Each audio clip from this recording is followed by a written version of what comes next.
বিচৰাটো ক'ব নোৱাৰি কাৰণ এইটো মনৰ কথাটো ক'বতো নোৱাৰি ন এতিয়া সেয়া কৰিব আহিছে আৰু এই শেষৰটো সোমবাৰ মানে প্ৰতি বছৰে আহোৱেই ইয়াতে তো শেষৰটো সোমবাৰ বুলি বাবাক এবাৰ দৰ্শন কৰি যাওঁ বুলি ভাবিছোঁ প্ৰতি বছৰে যিহেতু আহোৱেই সেয়াই আৰু মনৰ আশাবোৰ পূৰণ হওক মন্দিৰ আহিম বুলি বহুত আশা এটা আছিলে আজি আৰু এইটো পূৰণ হ'ল আৰু বহুত ভাল লাগিছে এইটো সকলোৱেতো মনোবাঞ্ছা জনাই থাকে ময়ো অলপ জনাই দিওঁ তো আহিলোঁ মানে শাওনৰ লাষ্টৰ সোমবাৰ বুলি অলপ ভক্তি কৰিব আহিলোঁ আৰু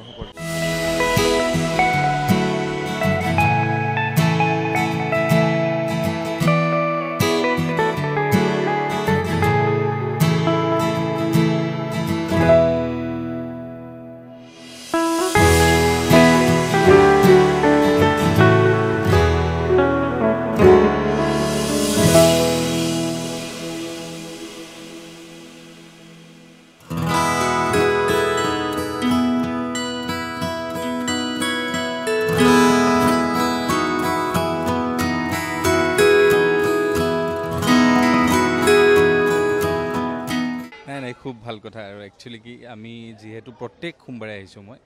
আৰু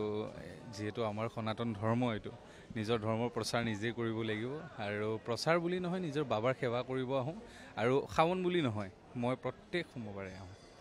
যে শাওন মাহতে শিৱে বিষ খাইছিলে সেইকাৰণে শাওন মাহ প্ৰখ্যাত আছে জল দিবৰ কাৰণে সেইকাৰণে জল প্ৰখ্যাত আছে ধাৰণা মনৰ বিশ্বাস আছে এটা শিৱৰ এনেকুৱা দানী এটাও দেৱ নাই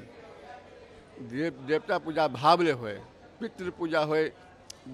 ভাল पंडित ले लेकिन देवता भावले खुश থাকে সেইকাৰণে ভাৱৰ কথা আছে তাত অলপ নিৰ্মালি লিখনে মানুহ অলপ খাই দিয়ে অলপ মুখত লগাই বহুত মানুহ ঘৰত লৈ যায় আমাৰ ঘৰ শান্তি থাকিব এটা বিশ্বাস আছে এটা বিশ্বাস আছে এইটো শাওন মাহৰ শেষ সোমবাৰত বাবাৰ চৰণত সেৱা কৰিলোঁ অসম আৰু অসমীয়াবাসীৰ বাবে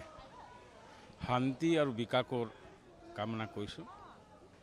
সুন্দৰভাৱে সমগ্ৰ দেশত শান্তি থাকক বিকাশ হওক সেইটোৱে বাবাৰ ওচৰত মই সেৱা জনাওঁ অতি ভাল লাগিছে আৰু আমি মঙলদৈৰ পৰা আহিছোঁ এই শুক্ৰেশ্বৰ ঘাটলৈ আমি পূজা দিবলৈ খুবেই ভাল লাগিছে আৰু আমাৰ হিন্দু ধৰ্মৰ এটা ভাল ডাঙৰ পৰ্ব এটা আমি বাবাক আজি প্ৰায় 17 বছৰ হ'ল কৰি অহা বাবাক মই বহুত সন্তুষ্টি লাভ কৰিছোঁ